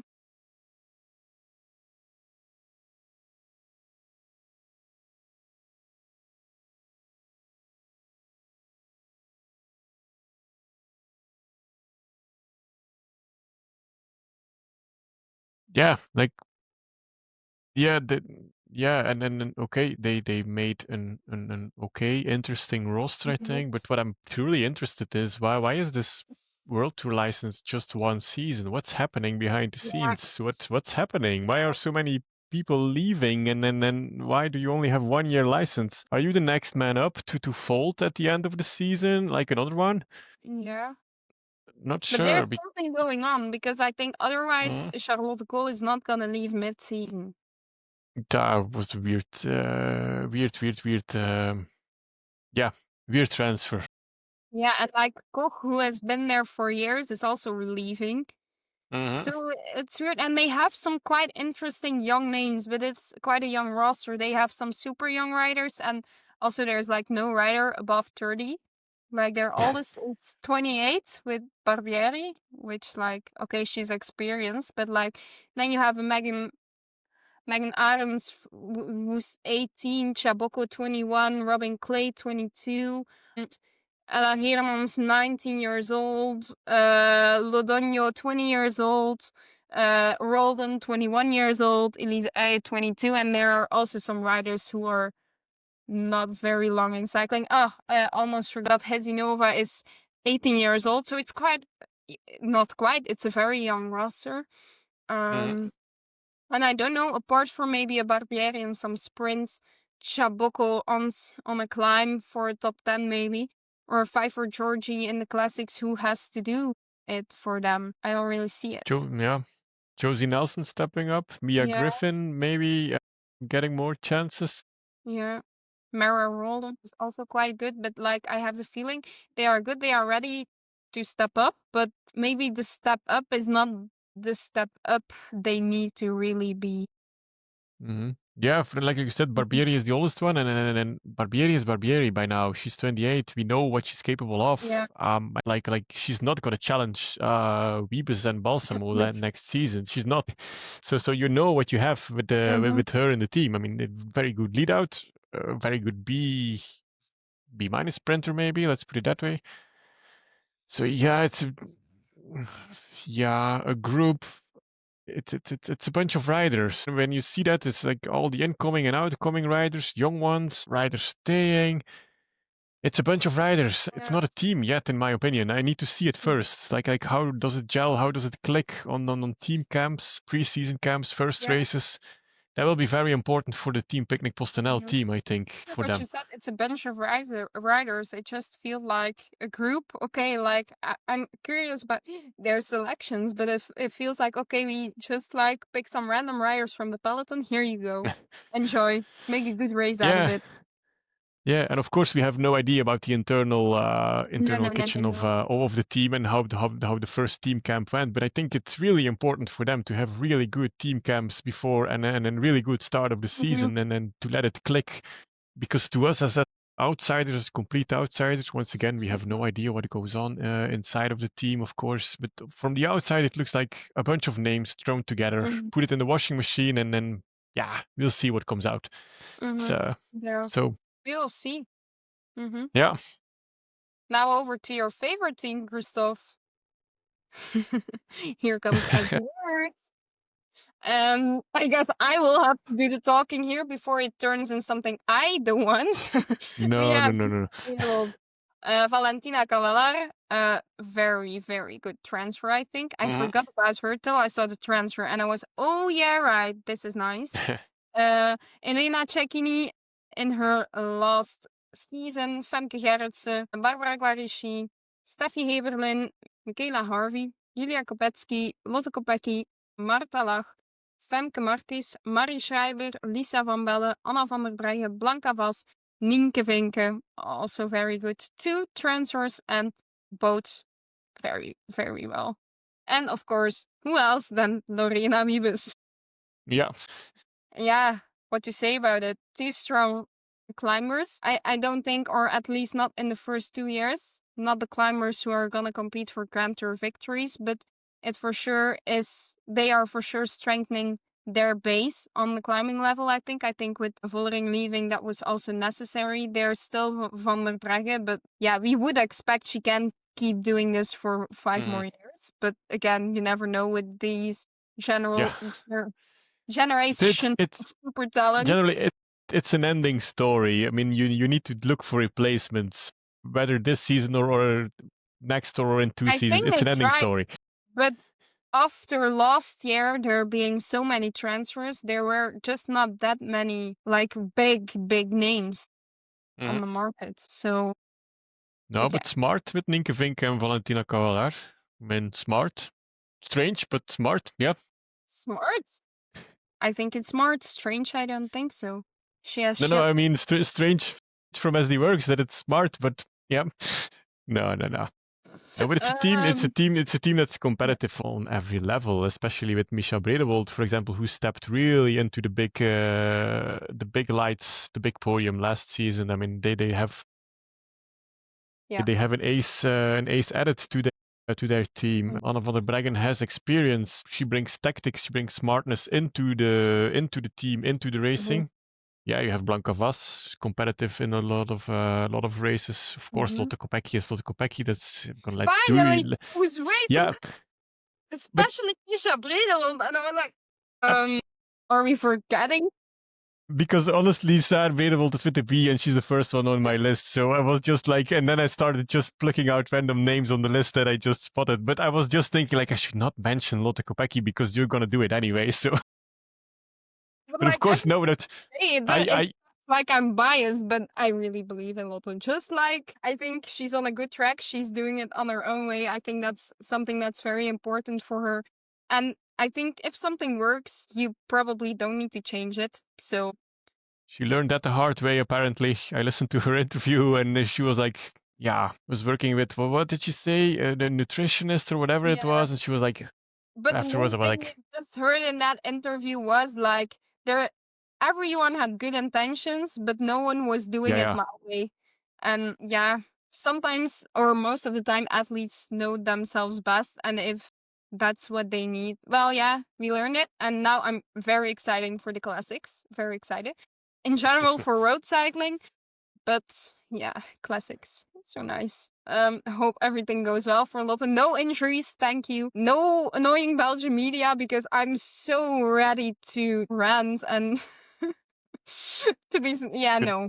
I'm super should you excited for the classics, but I won't be handling another year of bullshit going on around Lotte Kopecky because yeah, my head will just explode. should you make a spin-off on your own from this podcast, Sarah? Just to rant 1 hour or something every week. I could, but nah. The people need to hear the frustrations because that's the real world. No, every year I'm hoping like, please learn from what you did last year. Don't do it again. Because guys, no, at least I'm not interesting to read your 500 article about how Lotte Kopecky failed because she won the Tour of Flanders. As like, I'm like, what the fucking shit are you telling? If tomorrow one other Belgian rider or like a rider in general wins the Tour of Flanders, career mate, congrats for that. You go into the Hall of Fame for the rest of your life. And I'm like, huh. So that's something we are not repeating because this year I barely accepted it. But yeah, I won't be able to bear that another year. So let's not. Also, not Okay. forgetting Marta Lach. She won local course last year. So if she Yeah, can set true. another step up. Just so I'm not only talking about Los Kopecky, because I actually do have something to say apart from that about this team. Yeah, Lorena Wiebes will be Lorena Wiebes. I'm not expecting some Yeah, extreme changes there. not really. Hopefully she doesn't get faster. She cannot Like, get Lorena, faster. please. That's impossible. Just like, you don't need to get slower. That's okay. Because I know you don't want to get backwards, but don't get faster, please. Oh.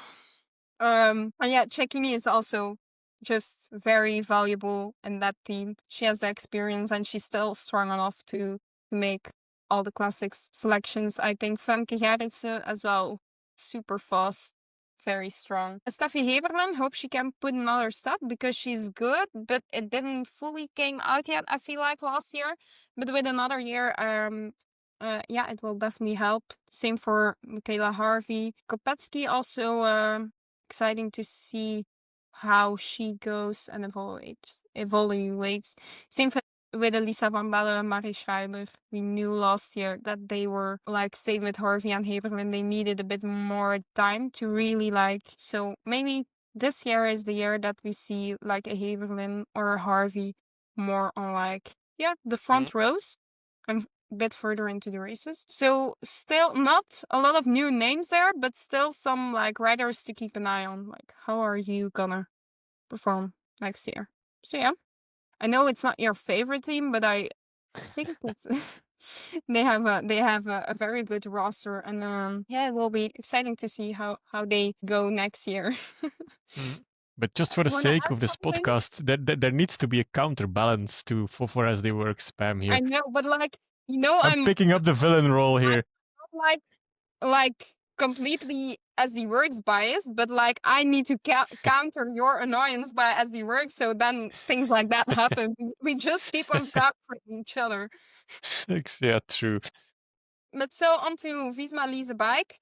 Only 15 riders, which is not a lot. They have no Devo team. Yeah. They are a World Tour team, so they are supposed to do a lot of races. So yeah, I think it will weigh quite heavily because we know that a Ferrand Prévost and a Marianne Vos also don't love to do all the races. So for their domestiques, or yeah, the shadow, you know what I mean? Like, the riders just underneath Vos and Ferrand Prévost, they will need to do a lot of races and they will have a lot of racing days, I'm afraid. In there we have Bunel, Claudanova. You did probably see her at Worlds performing quite very well. And we have Femke de Vries and Wolf. I think Eva van Acht is quite a loss here. Yeah, that's a loss. Like, yeah. That's In for sure. general, something that Yeah. is like very strange for me. There were quite a lot of riders who were struggling to find teams. So why are we seeing World Tour teams who don't have a development team with only 15 riders? That's something that's very strange to me. But yeah, what scares me is Visma Lease Bike, like you said, no Devo team, 15 riders, and you have talents in the fridge with Marion Bunel, Vicky Yeah. Gladanova, Lieke Nooyen, Imogen Wolf. I mean, Mm-hmm. Danique Geweld, only 23 years Mm-hmm. old.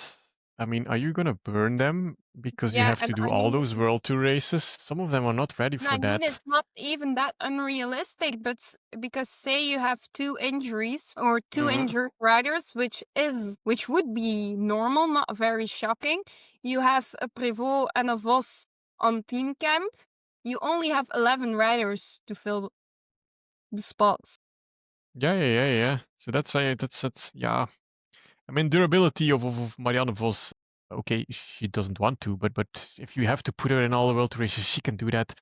Fernand Prevot, no worries about that. But yeah, Yeah, the but they both youngsters, don't want like, to. You see what no, Ferrand I know. did last year.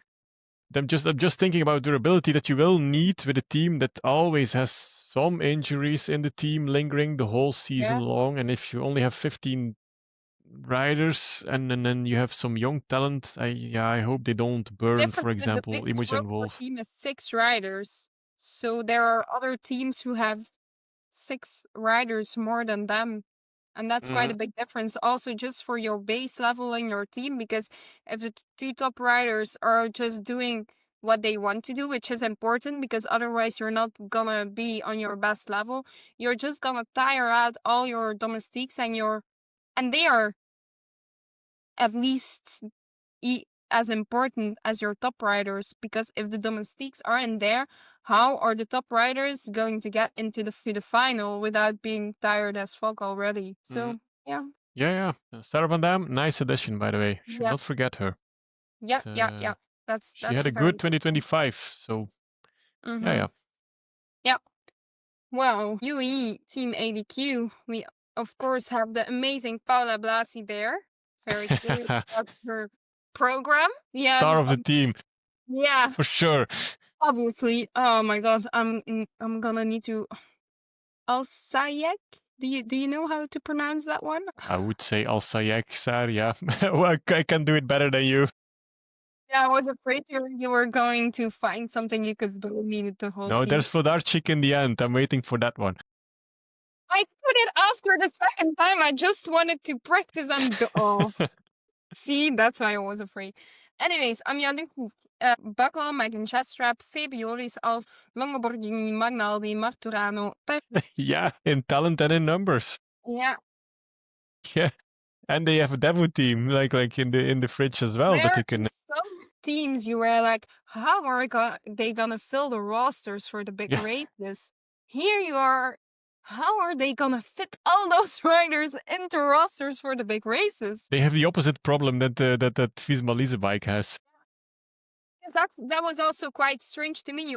You already have such a packed team, and then you like it was only like 1 week ago. I think Fabiolis got upgraded to World Tour, Yeah, but realistically, she will probably be very close to the program she was riding at the Davo team, because you just can't put 21 riders into 7 World Tour spots for a race. So yeah, you almost can't start to describe all the riders, because like Gillespie as well, she's so strong. Mavi Garcia, she's still there, although we said like 50 times, okay, this will be the last thing we saw of her. No, apparently it's not. Sophie van Rooij, if she gets the time and she can also do great things. Skibon, just look at the tour. Swinkels is there still. Rojakers is new to the team.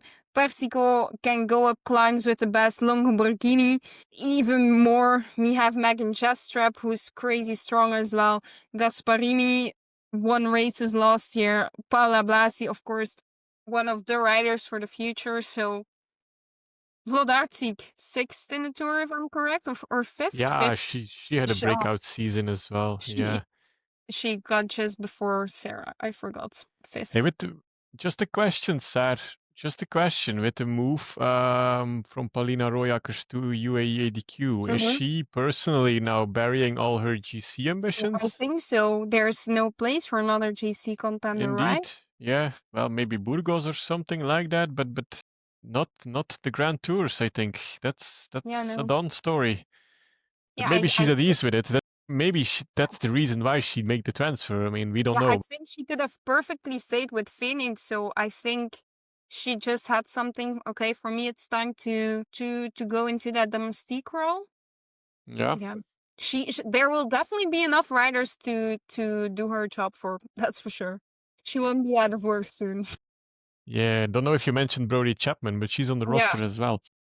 See, that's what happens when you have such a crazy list of riders. Svenkels. Mm-hmm. Yeah, I did Don't mention forget her. Svenkels. Did you mention? Oh, okay, I forgot. Yeah, but with all that 50,000 names that UAE has, I forgot But one. the Okay. only I sometimes have here, of course, we do know that Lamborghini and Persico together they work for well. But like the thing that an AG has, or which other team that we have, an FDG, like you feel like okay, they are all very like how do you say like adapted to each other. Like one block here, I feel like there's quite some overlap between a lot of riders.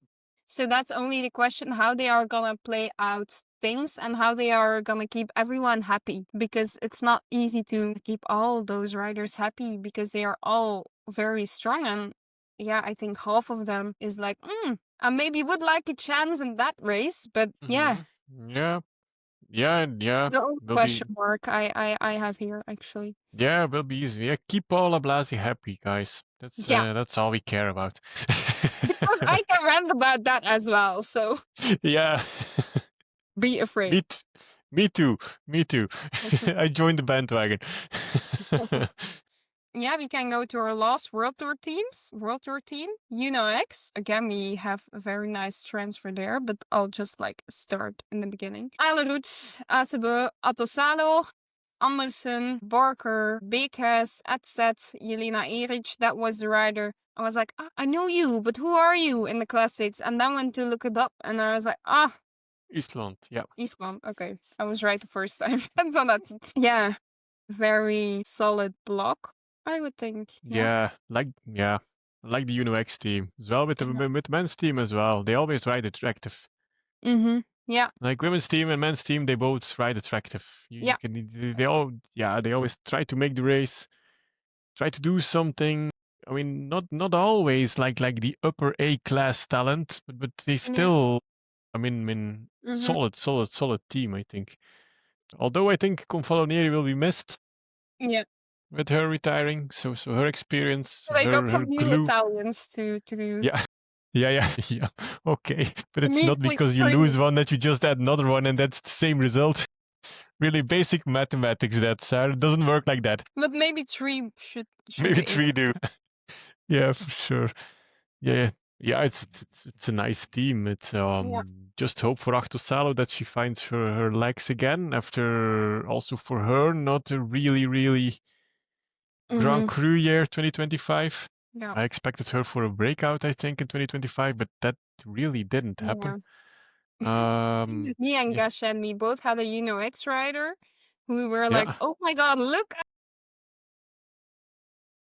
Oh Never my god, mind. the overhyped riders. Yeah, and then you had me Ottestad and Susanne Andersen like breaking out. Yeah. Yeah, a nice But step up for it's like, Sigrid. I'm very happy for her. That's the step yeah. she needed to make. Yeah. Hope Yes. she gets a nice program. Yeah. She will. But yeah, nice team. Nice. Yeah, cool team. But do you feel like, I don't know what it is, but like kind of difference perception? Because here we are again, like it's a block. They also don't have the riders to compete with the best. And you're like, oh my God, we love this. And then there's this kind of difference with Human Powered Health, who also has that block. But we're like, man, something is missing here. So there's also just in the perception of X, because they're always racing so attractively that we know like, oh, they will do something with it. But it's kind of crazy how it changes your opinions, just like how they act in a race. Because with human, you're like, oh, guys, something's missing here. And with X, you're like, oh my God, you go, guys. Yeah. It's like the Human Powered Health is more like on the defensive, or at Yeah. least that's how it feels. That's how it looks. More like okay, they are there, but they will not like you're never gonna expect fireworks from them, and then you have like X, like yeah, attractive racing, nice racing. Oh yeah, they're there. Yeah, of course they have yellow and red jerseys that you cannot overlook as well. Maybe that helps, but yeah, I know what you mean. It's the opposite feeling. Maybe it's yeah. Okay, we're already into this quite long. So if you're here still, congrats. We will now, yeah, we just can't skip the pro teams, which the thing that's quite obvious. 4 French teams of the 7 pro teams. That's like not very balanced. But hey, we're happy there are teams, so we're not complaining. Yeah. Yeah, she had some good results in Mallorca last year. Quadrilateral. Yeah, it feels like quite a bit. Yeah, the difference between a World Tour team or this team is quite big, I think. You do feel the difference in title Yeah. transfers Yeah, then yeah. Yeah, to. they start with a C, so they're the first one on our list. But yeah, when you end the World Tour teams and even the more conservative ones, let's put it that way, and then you see this roster and it's like, yeah, Yeah, I need to adapt my brain because yeah, I we're hear them talking like, about different stuff here. yeah. They have some good riders. Julie Bigot, of course. Yeah, That's for sure. Yeah, but Emilia Diederiksen brings the experience. That's for sure too. it will be hard to break through, I think, I think it will be hard for him to break through between all the World Tour teams. It won't be easy, I think, for them. No, especially for Kofidis. So Mm. yeah, it's Next, always good. Then we have Laboral. it was Yeah, like, but yeah, yeah, it's Kofidis. This is always yeah. something like, yeah, it's always like, oh yeah, right. They're in the peloton too. But they have some riders who could like do a top 10 here and there. But I think for Yeah, yeah, them, it yeah. would be like for sure, like the first results or attempts to break through that World Tour base won't be easy. But once they're on a roll, we might see them back soon. I'm always trying to end this on a positive note, and you're like, yeah, I don't know.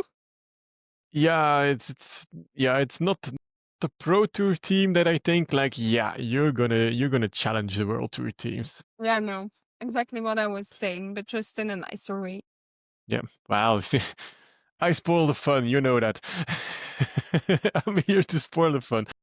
Okay, we go to Laboral, Amondarain, Aranguren, Aranzufi. Okay, we know that one.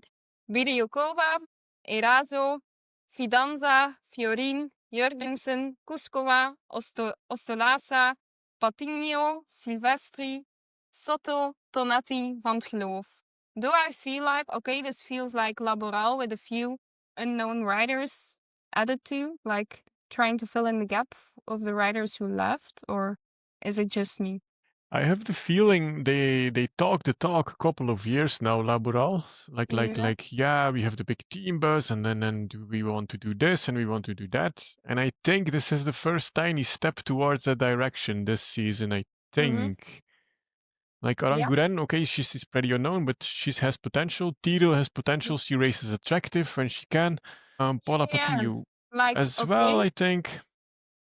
And Like, then for and then you example, have it's a you have very good. Ostolaza, Kuskova. I mean, it has a different vibe than the Cofidis team. This one, Yeah, yeah, this yeah. one has like, Mm-hmm. especially in Spain, you can at least compete with Well, the they World are Tour. doing Tour El Salvador, so there might be a win for there up to for them up to grabs. Yeah, that's for the necessary points in the beginning of the season. Tour El Salvador, Grand Prix San Salvador, Grand Prix San Salvador. Hey, it's I think 1.1, the Grand Prix. yeah. It's 1.1. Yeah, yeah. Don't get Oh, don't get it wrong. Yeah. It is 1.1, and I think it has something to do with the sponsor or with the ties the team has or something. They always riding El Salvador, and they always do good. yeah. And I think The they always Colombian ride top national 10 with. team is already known. Hmm? Londoño also, Picnic has already lost one rider for the start of the season because Ah, Londoño is riding with the Colombian national team for Grand Prix ah, San Salvador. okay, good. But do UCI points you get in a national, like if, for example, not that it's happening, but if, for example, Sarah Gigante would ride with the Aussie national teams at Tour Down Under and she gets UCI points, do they go to AG or not? I'm not sure. I'm not sure. That's a good question. I don't think they do. I don't Probably think they just the do. rider themselves, or yeah. Yeah, the rider themselves keeps the UCI points, of course. That makes Mhm. sense. But I don't think they go to the team. They Yeah, do it would at be national weird. championships, you get the points as a team. Right. But when you're away, because I think Sigrid and Tyrrell were away for Team Coop Yeah. with Team Norway at Yeah. some South of Spain tour with Team Norway, and I don't think the points were added to the team, so I don't think so. Yeah, Of course, probably a the lot of Grand Prix. listeners will If know you it better. compete in another jersey, then it's not for the Mm. two. No. But no, I'm looking forward to Kuskova. Hopefully, a less eventful year in a bad way for her because yeah, she has struggled the last 2 years. Were just a struggle on like the non-racing side. But then with the visa, she couldn't race for very long. So hopefully, the visa stuff and all the shit that Yeah, happened with Tashkent, all that stuff stays out. And then if we now give her a year to just like level and just like ground and do that World Tour peloton, it could be exciting because don't forget she did finish the Tour de France without much experience, so on her yeah. own. So Yeah, yeah. Yeah, Same that's for that. Tyrrell. Stay on Yeah, your bike this season. I really, really hope so for her because basically every she's rider, just no injuries. Thank you. yeah, Would be sure. You know, Tyrrell went through a lot of the past two yeah. seasons, some nasty crashes. So keep Uh-huh. on the bike, Tyrrell, with your new team. Do we go over to Lotto Intermarché? Still waiting for their jerseys. Yeah. I hope it's not a mix with red and green because that only works at Christmas time. Yeah, Yeah, we will does just it? go over the names. Dina Boels, Julie Brouwers, good in cyclocross, but on the road, don't know how that will end up. Katrijn de Klerk, we know she has the potential both on track and on the road. Elisabeth Ibras, don't know what we can expect. Romina Hino Marieke Meert, she has the potential for let's say the Flemish races. She could do something there for sure. The races like a summit or something like that. Annelies Nijssen, no idea what we should expect of her. Linda Rietman, we saw her. If she has her day, she can be quite competitive. Elke Seenave, very young still. Sandrine Tas, I think, is very interesting for those who don't know her. She's ice skater. She's going to the Winter Olympics. She's shifting her focus on road cycling. So that's something I'm very curious. She has a good time trial. She always at the Belgian Championships. She's doing quite well. So excited how that will end up. Lealien Teutenberg also needs some more time, I think. Anna van Wersch can ride a nice result in the smaller races. Sterre Vervloed and Lani Wittevrongen. Yeah, there are some names that I think like, okay, you can do in a if the race is not World Tour, you can do a nice result. But yeah, it's also not a team that's gonna challenge your World Tour teams. It's a Conti team with a Pro Tour label. Come Yeah. on, that's just it. Mm-hmm. No disrespect to the riders, but it just feels like that. I mean, I ask myself why did Mieke Dox has to leave this Mm-hmm. team? I mean, because they went pro Conti and then they didn't see Mieke Dox as a pro Yeah, Conti but rider, yeah, and then but like their excuse for stuff was like we're gonna set that step up. But apart from the license, where exactly is that step up? Maybe in like the stuff and like the environment. I'm not so sure. Yeah, I'm not involved in that, so I can say, but I'm not exactly seeing it in their team that I'm at least on paper I'm not seeing their step up. And there were possibilities, I think, because there were some riders, some still very strong riders who were looking for a contract. And then I'm like, also you still have 14, so if you wanted to, you could still have one or two riders extra. And yeah, I just find it a strange situation because they all the time they made like a thing, okay, next year we're gonna do a step up for our women's team as well. Yeah, well, hmm, where?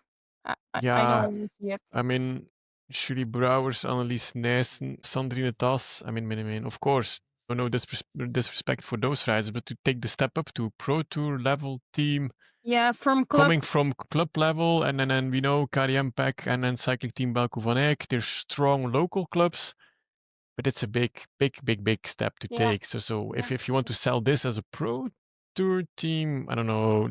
Nah, I'm It not just falling for feels like this. a Conti team who wants to be sure they can ride World Tour races. Yeah, probably that's it. Because the only thing, let's be honest, that kept Lotto ladies existing was mainly them participating at the Flemish Classics, and if they were a Conti team, they wouldn't be allowed anymore. Hmm. Yeah. So it feel yeah, it's not a team that gets me enthusiastic. I think there are a few riders who could do nice things, but I feel like their long announced step up in 2026 isn't getting fully true. Yeah. Nope. Then we have Ma Petite Entreprise, a new one. Only 10 riders, so that's not a lot. We have Abgrau, Laura Asensio, that's a known name.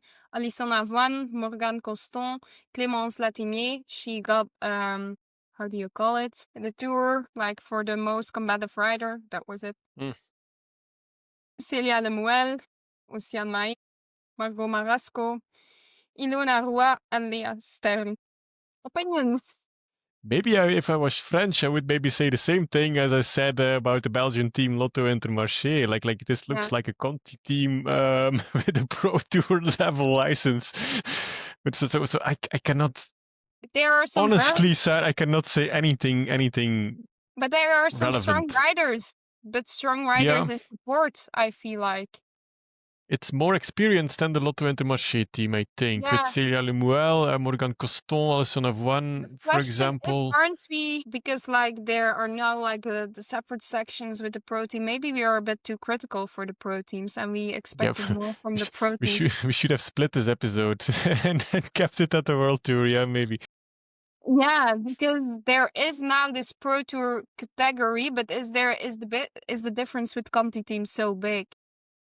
Not always. They do have to like the standards for the pro teams lay higher, like in terms of they need more money and stuff. But yeah, again, UCI and its decisions questionable. But yeah, the question is how big, apart from a license, is the difference right now between the pro tour and the Conti The team? program, just the program. That's it. Yeah, That's the only reason. That's just the program. Because if you take High Tech Products Fluid Controls roster and put it I next was to Lotto like, Intermarché, I'm yeah, like, yeah, they spot the difference.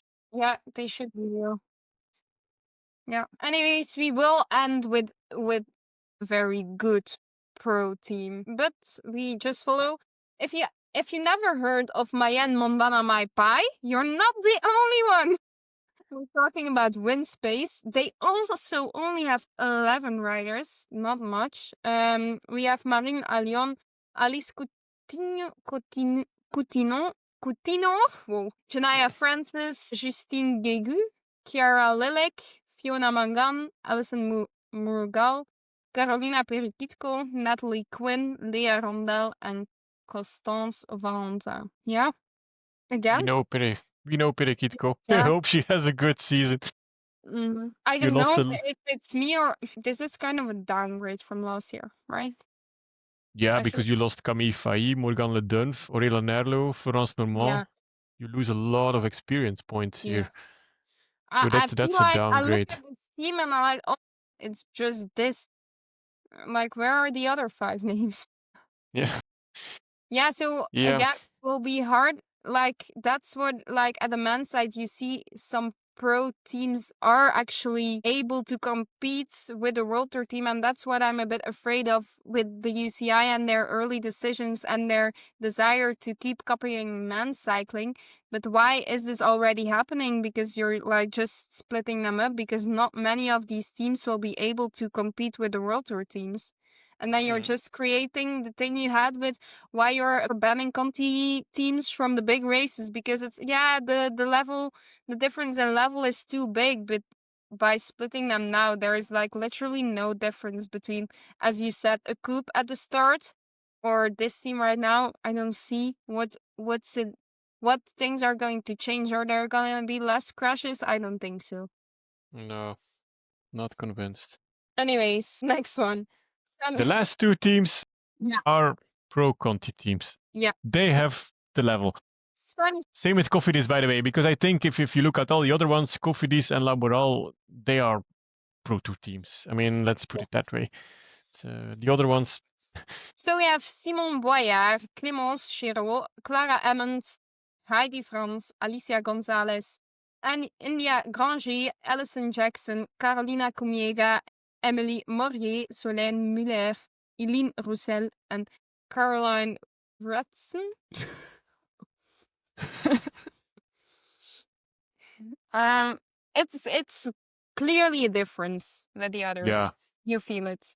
Again, just 12 riders, but you feel the difference in level and experience. Yeah. it's a team that has its place on a Pro Tour level. That on a good day they can race with the B level in the World Tour. I mean, you have Emily Morier, Eline Roussel. They're capable. They stay. I think Kumiega is very fast. You should not underestimate her. So I think she's stepping up from a Belgian club team, but I think she's capable of doing that step up.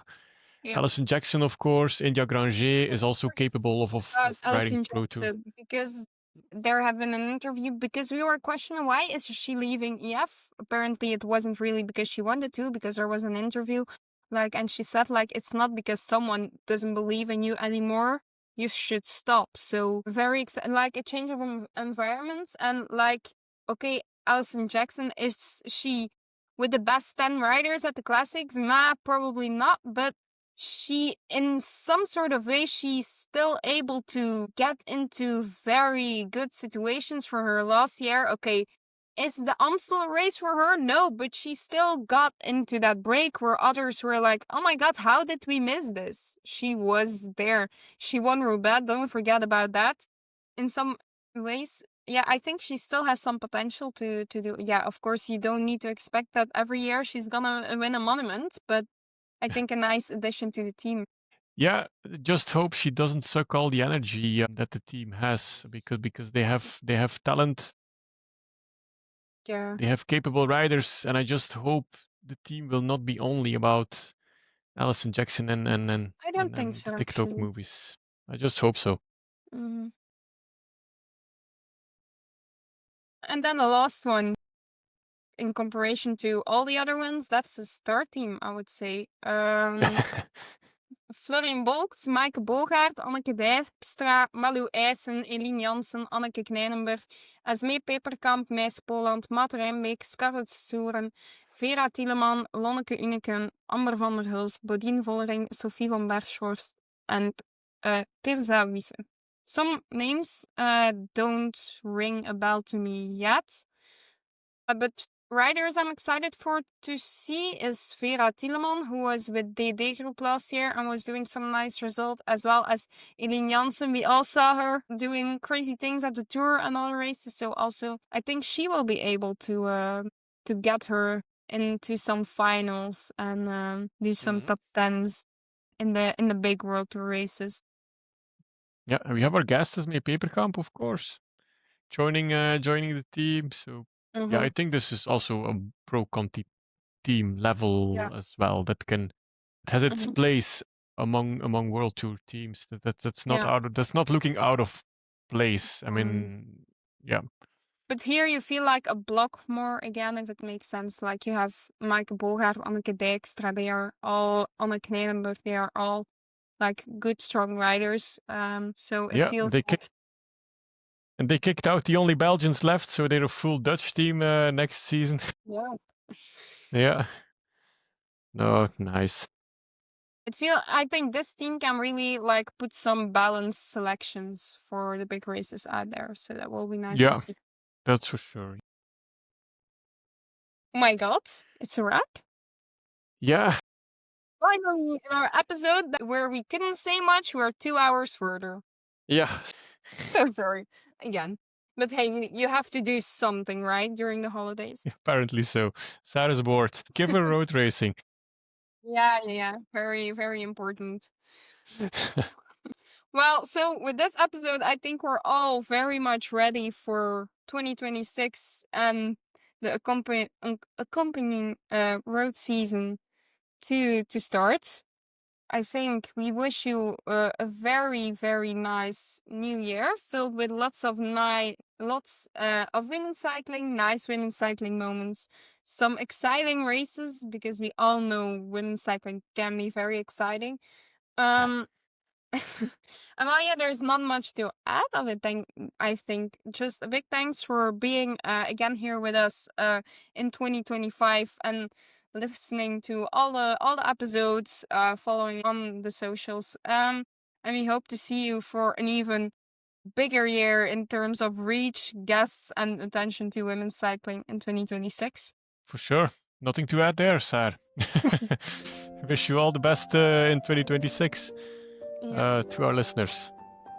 not to me. Yeah, to you too. Yeah, of course. But mainly to our listeners. Anyways, that's a wrap for episode 56 of She Rides. Thanks for joining us. I hope you enjoyed the ride. Absolutely. Women's cycling is packed with action, and we're here to bring you every twist and turn. Be sure to subscribe on Spotify, Amazon Music, or YouTube so you don't miss upcoming episodes. And if you like today's show, a rating, like, or comment really helps us reach more listeners.